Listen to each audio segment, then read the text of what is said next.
ആളറിയോ? എനിക്കറിയില്ല. Alfred Fernandez എന്നാണ് പേര്. ആൽഫിന്ന് വിളിക്കും. 10:30 എത്തുന്നാണല്ലോ മുതലാളി പറഞ്ഞത്.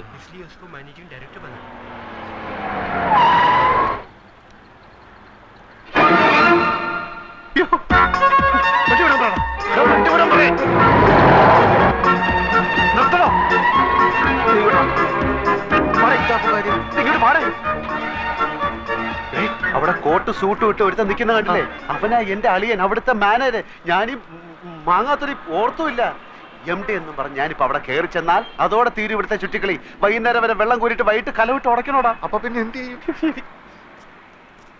ആൽഫി എന്ന് പറഞ്ഞ ഒരുത്തനെ അവന്മാര് കണ്ടിട്ടില്ല. അതുകൊണ്ട് നീ ആ വേഷം കെട്ടിയാ മതി.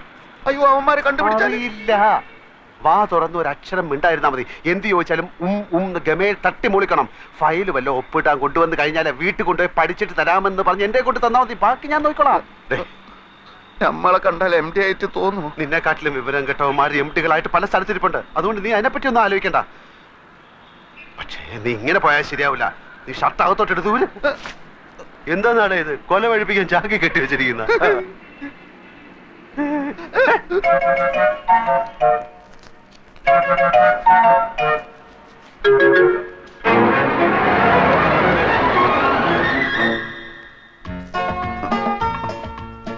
ഇതാണോ ആള്?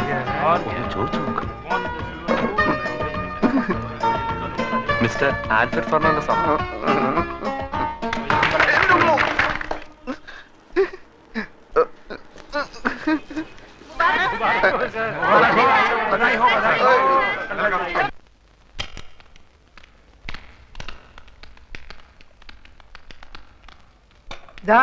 സാരി ഇവിടെ വെച്ചിട്ടുണ്ട്. എല്ലാരും കുറച്ചു നേരം പുറത്തു നിന്നേ. ഡ്രസ് ചേഞ്ച് ചെയ്യണം. നിങ്ങൾ ഇവിടെ നിൽക്കൂ. എന്തിന്? ഈ കുട്ടിയുടെ ഡ്രസ്സ് മാറ്റണം. അതിനൊരാളുടെ സഹായം വേണം. ഹസ്ബൻഡ് നിൽക്കട്ടെ. അത് വേണ്ട, താങ്കൾ വന്ന്. താ വെളിയിൽ പോയേ. സാർ ഇവിടെ നിൽക്കും. 3 പേരും വെളിയിൽ പോവും. സിസ്റ്റർ ഒറ്റയ്ക്ക് ഉടുപ്പ് മാറ്റിയാൽ മതി. അന്തസ്സുള്ള കുടുംബത്തിലെ പെണ്ണുങ്ങൾ തുണി മാറ്റുന്നിടത്ത് ആണുങ്ങൾ നിൽക്കാൻ പാടില്ല. ഭാര്യയുടെ തുണി മാറ്റുന്നിടത്ത് ഭർത്താവ് നിൽക്കാലോ. അത് ഭർത്താവാണെങ്കിലല്ലേ? നിക്കാം. ഭർത്താവാണെങ്കിൽ നിക്കാം. പക്ഷെ നമ്മൾ നാണോമാനോളവരല്ലേ? ഞാൻ പോയിക്കോളാം. വെളിയിൽ പോകാൻ പറഞ്ഞു. എത്ര പ്രാവശ്യം പറഞ്ഞു മനസ്സിലാവില്ലേ? ചെയ്യുന്നത് തെമ്മാടിത്തരാണെന്ന് ഓർക്കണം. ഞാനെന്ത് ഇവര് സമ്മതിക്കുന്നില്ല. പിന്നെ ആര്? ഇവര്. അതെ, ഈ കോൺഗ്രസ്സുകാർ എന്തിനാ? നിന്റെ അമ്മൂമ്മയുടെ 2 അങ്ങോട്ടിന് പോവാൻ. എന്റെ കാലിന്റെ അടിയിൽ തീയ. അതിനത് ടൈൽസ് അല്ലേ? എനിക്കറിയാൻ മേലാഞ്ഞിട്ട് ചോദിക്കുക. ഈ ഭർത്താവില്ലാത്ത പെണ്ണുങ്ങളുടെ തുണി ഇവരെങ്ങനെയാ മാറ്റുക? അല്ല, അങ്ങനെ പാടില്ല എന്നാണ് പ്രമാണം. എന്തെങ്കിലും ഒരു അഭിപ്രായം ചോദിച്ചാൽ താൻ തന്റെ വായ തോന്നിയ അഭിപ്രായം പറയാ. ഇയാൾ ചാടി കളിക്കുന്നുണ്ടാ തോന്നുന്നു. ഇയാളുടെ ഭാര്യയുടെ തുണിയാണ് അയാൾ മാറ്റുന്നത്. അയാളുടെ ഭാര്യയുടെ തുണി അയാൾ മാറ്റുന്നത്. നിങ്ങൾക്ക് എന്താണ്?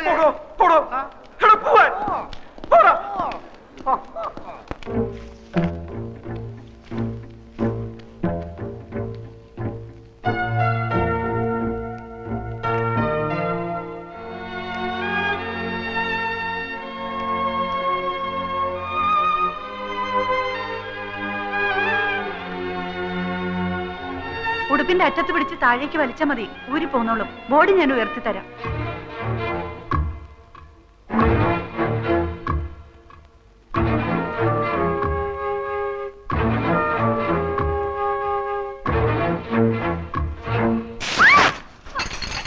എന്റെ പാവാട ഇങ്ങ് താടോ. എന്റെ പാവാട ഇങ്ങ് താടോ. എന്റെ പാവാട തരാൻ.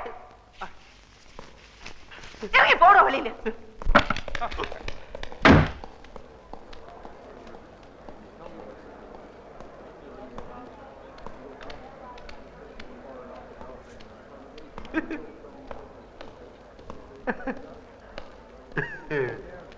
എന്താടാ നിന്ന് വിളിക്കണത്? ഇവിടെ ആരെങ്കിലും തുണി വെച്ചിട്ട് തുള്ളുണ്ടോ? ആ കൊച്ചിന്റെ അവിടെ എന്തോന്നൊരു പാട്. ഇവിടെ കൊച്ചിലെ സൈക്കിളിൽ നിന്നല്ല വീണ വൃത്തികെട്ട കറുത്ത പാടുണ്ട് അവിടെ. എല്ലാത്തിനും ഒരു അതിരുണ്ടാ. ഗതി കെട്ടാ നിന്നെയും കൊല്ലും, ഞാനും ചാവും. ഇങ്ങനെയും ഭർത്താക്കന്മാരുണ്ടോ? കണ്ണുടച്ചോണ്ടാണോ ഭാര്യയുടെ ഉടുപ്പ് മാറ്റുന്നത്? ഇയാളെയൊക്കെ സഹായത്തിന് വിളിച്ച് എന്നെ വേണം പറയാൻ. വൃത്തികെട്ടവന്മാര്.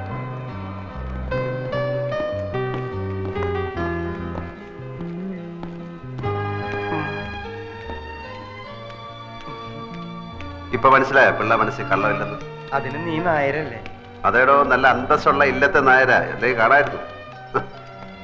അപ്പൊ അത്ര വിഷമുള്ള ജാതി അല്ല. സർ, ഇതെന്തൊരു പുലിവാല. പാരീസിൽ നിന്ന് ലണ്ടനിൽ നിന്ന് നമ്മുടെ ബയേഴ്സ് ഫോൺ വിളിക്കുമ്പോ MD എന്തൊക്കെയോ പിച്ചും പേയി പറയുകയാണ്. ഇതെന്താ സംസാരിക്കുന്നറിയാൻ ഞാൻ ക്യാബിനിൽ ചെന്നപ്പോ എന്നെയും അയാൾ തെറി വിളിച്ച് പുറത്താക്കി. എടോ, ഞാൻ അയാളെ കൊണ്ട് ഇവിടെ വട്ടളയിരിക്കുക. എന്താ ചെയ്യാ? വലിയ മുതലാളിയുടെ മരുമനായി പോയില്ലേ. ആ ചന്ദ്രാമ എന്ത് കണ്ടിട്ടാ വിവരം കെട്ടോനെ കിട്ടിയത് എനിക്ക് ഒരു പിടിയും കിട്ടില്ല. വരുന്നിടത്ത് വെച്ച് കാണാം, അല്ലാതെ. അതായത് സാറിന്റെ കമ്പനിക്ക് എന്റെ കമ്പനിയുടെ തുണി തരാം. കഴിഞ്ഞ 2 കൊല്ലമായി സാറേ ഞാൻ ഇതിനു വേണ്ടി ഇവിടെ കയറി ഇറങ്ങാൻ തുടങ്ങിയിട്ട്. പക്ഷെ മാനേജർ കഴിഞ്ഞ 16 കൊല്ലമായി വേറൊരു കമ്പനിക്കാണ് ഈ ഓർഡർ കൊടുക്കുന്നത്. സത്യം പറയാമല്ലോ സാർ, 5000 രൂപ വരെ കമ്മീഷൻ കൊടുക്കാമെന്ന് പറഞ്ഞതാ. എന്നിട്ടും കാര്യം നടന്നില്ല. വേഗം കൊണ്ടാവനെ, ദാഹിച്ചിട്ട് തൊണ്ട പൊട്ടാറായി.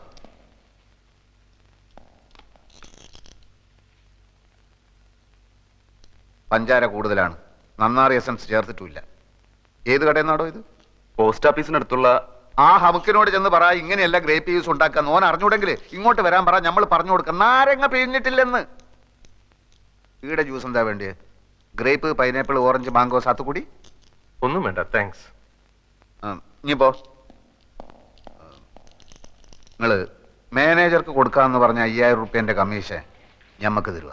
സാർ, ഒരു മുതലാളിക്ക് എങ്ങനെ കമ്മീഷൻ കൊടുക്കുന്നതായിരിക്കും. അത് സാരമില്ല, ഞമ്മക്ക് പൊതുവെ കമ്മീഷൻ വലിയ ഇഷ്ടാ. നിങ്ങൾ 5000 റുപ്യ തരി. നിങ്ങളെ കമ്പനീന്റെ തുണി ഞമ്മളെ കമ്പനി വാങ്ങുന്നു. എന്താ പോരെ? എത്രയോ വർഷമായിട്ട് വേണുവേട്ടന്റെ വീട്ടുകാർക്കല്ലേ ഓർഡർ കിട്ടിക്കൊണ്ടിരുന്നത്. ഇപ്പൊ ചേട്ടൻ എന്ത് തെറ്റ് ചെയ്തിട്ടാ കമ്പനി ഓർഡർ മാറ്റി കൊടുത്തത്? ഞാൻ മാനേജറോട് ചോദിക്കട്ടെ. മാനേജറുടെ സത്യേട്ടൻ ചോദിച്ചു. അപ്പം മാനേജർ പറഞ്ഞു ആൽഫിയാണ് മാറ്റി കൊടുത്തതെന്ന്. മാനേജർ മാറ്റരുതെന്ന് പറഞ്ഞപ്പോ ആൽഫയോട് തട്ടിക്കയറിയെന്നും പറഞ്ഞു. അനിയും കുഞ്ഞൊന്ന് വിളിച്ച് ചോദിച്ചു നോക്ക്. സർ, കൺസൈൻമെന്റ് അയക്കാൻ ഇപ്പൊ തന്നെ ഒരുപാട് വൈകി. LC ഓപ്പൺ ചെയ്യണം. എൽസി ഇതുവരെ വന്നിട്ടില്ല. ഓളെവിടെ പോയി? സാർ, ഞാൻ അപ്പോഴേ സാറിനോട് പറഞ്ഞല്ലേ കുഴപ്പമാവുന്നു. ഇതാ വർമ്മ സാർ ലൈനിലുണ്ട്. സാറിനോടൊന്ന് അത്യാവശ്യമായി വീട്ടിലോട്ട് ചെല്ലാൻ. ഞമ്മക്ക് സൗകര്യം ഇല്ലെന്ന് പറ. അയാൾ വിളിക്കുന്നിടത്തൊക്കെ ചെല്ലലല്ല നമ്മളെ പണി. അങ്ങോട്ട് വരാൻ സൗകര്യം ഇല്ലാന്ന് പറഞ്ഞു. അങ്ങനെ പറഞ്ഞോ? പറഞ്ഞു സാർ. എന്നാ ഞാൻ അങ്ങോട്ട് വരാം. Okay sir. വർമ്മ സാർ ഇങ്ങോട്ട് വരാന്ന് പറഞ്ഞു. ഞമ്മക്ക് അർജന്റായിട്ട് പുറത്തേക്കൊന്ന് പോണം. വർമ്മ സാർ വന്നാ അയാളോട് പോയി പണി നോക്കാൻ പറ.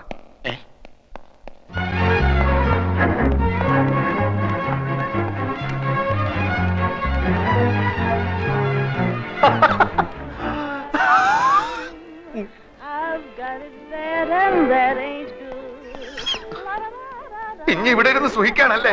ഞമ്മളെ കൊണ്ട് കഴിയില്ല ഇനി ഇവിടെ ഇരിക്കാൻ. ആകെ കുലുമാല്.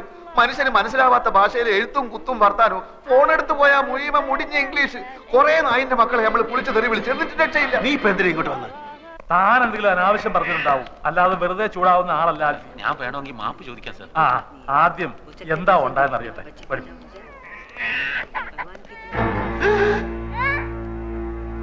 5000 രൂപ വാങ്ങിച്ചോണ്ട് 60 ലക്ഷത്തിന്റെ ഓർഡർ നീ കൊടുത്താ? മൈമുന എന്റെ പളയെടുക്കാം. പിന്നെ വേറെന്താ വൈ? മൈമുനയുടെ എന്നെ കൊണ്ട് ഞാനിപ്പോ എന്ത് ചെയ്യും? ഒന്നുകിൽ ആ പണി വേണ്ടത്, എന്നിട്ട് കുറെ കാലത്തേക്ക് ലീവ് ഒന്നും എടുക്കേണ്ട കാര്യമില്ല. ആൽഫിയുടെ അറിവുകൾ കൊണ്ട് സംഭവിച്ചതാണല്ലോ. ഇത്രയും നാള് ആ ഓർഡർ കിട്ടിക്കൊണ്ടിരുന്നത് നമ്മുടെ ഇന്ദുവിന്റെ ചേട്ടനാ. പെട്ടെന്ന് ഒരു കാരണവും ഇല്ലാതെ മാറ്റണ്ടായിരുന്നു. അവർക്കും വിഷമമുണ്ട്. എനിക്കതറിയില്ലായിരുന്നല്ലോ. മാനേജർ പറഞ്ഞില്ലേ? മാനേജർ ഒരു കാര്യം എന്നോട് തുറന്ന് പറയാറില്ല അങ്കിൾ. ആ മാനേജർ എന്ത് ചോദിച്ചാലും കുറെ പേപ്പർ എടുത്തിട്ട് അവിടെ ഒപ്പിട് ഇവിടെ ഒപ്പിട് എന്ന് പറഞ്ഞുകൊണ്ടിരിക്കും. അത് തനിക്കെങ്ങനെ അറിയാം? താനാരാ? എന്റെ ക്ലോസ് ഫ്രണ്ടാണ്. ഞാൻ എല്ലാ കാര്യവും ഇയാളായിട്ട് ഡിസ്കസ് ചെയ്യായിരുന്നു. ചന്ദ്രനെ കാണാൻ വന്നതാണ്. ഏതായാലും കഴിഞ്ഞതൊക്കെ കഴിഞ്ഞു. ആൽഫിക്ക് വല്ലാതെ ദേഷ്യം വന്നു എന്നൊക്കെ അറിഞ്ഞു. അതാണല്ലോ അയാൾ പോയി പണി നോക്കട്ടെ എന്നൊക്കെ എന്നെ പറ്റി പറഞ്ഞു. മാനേജറുള്ള ദേഷ്യം കൊണ്ട് പറഞ്ഞ. അതെനിക്ക് തോന്നി. ആൽഫി വരൂ, അയാൾ പുറത്തു നിൽപ്പുള്ളൂ. ഞാൻ വരില്ല. എനിക്ക് അയാളുടെ മുഖം കണ്ട എന്റെ കൺട്രോൾ പോവും. അതെന്താ? എന്നോട് ക്ഷമിക്കണം, ഞാൻ അയാളെ കാണില്ല. അയാള് എനിക്ക് അയാളെ കാണുന്നുണ്ടാ? അയാള് മാപ്പ് പറയാനാണ് വന്നത്. കുറ്റവാളികൾക്ക് മാപ്പ് കൊടുക്കുന്ന വകുപ്പ് എന്റെ നിയമപുസ്തകത്തിലില്ല. അയാളെ തല്ലാനായി എന്റെ കൈകൾ ധരിച്ചപ്പോഴാണ് ഞാൻ ഇറങ്ങി ഓടിയത്. വീണ്ടും അയാൾ ഇവിടെ വെച്ച് കണ്ടാൽ എനിക്ക് അയാളെ കണ്ട. ഞാൻ മാനേജ് ചെയ്തോളാം. എനിക്ക് അയാളെ കണ്ട. ഞാൻ മാനേജ് ചെയ്തോളാം. ഓക്കെ, ഞാനില്ല ഇവിടെ. ഓക്കെ, എനിക്ക് അയാളെ കണ്ട. ഞാൻ വിചാരിച്ചത് ശരിയാണ്. തന്റെ ഉള്ളു കുഴപ്പങ്ങൾ. ഇനി എന്തെങ്കിലും പ്രശ്നം ഉണ്ടായാൽ താൻ എന്നെ അറിയിച്ചാൽ എന്റെ കയ്യിൽ തെറ്റുണ്ടെങ്കിൽ ഞാൻ മാപ്പ് ചോദിക്കും സാർ. എനിക്ക് അയാൾ ആകെ ടെൻസ്ഡ് ആയിട്ട് നിൽക്കുകയാണ്. മാപ്പ് ചോദിക്കുന്നതൊക്കെ ഓഫീസിൽ വെച്ച് സൗകര്യം പോലെ മതി.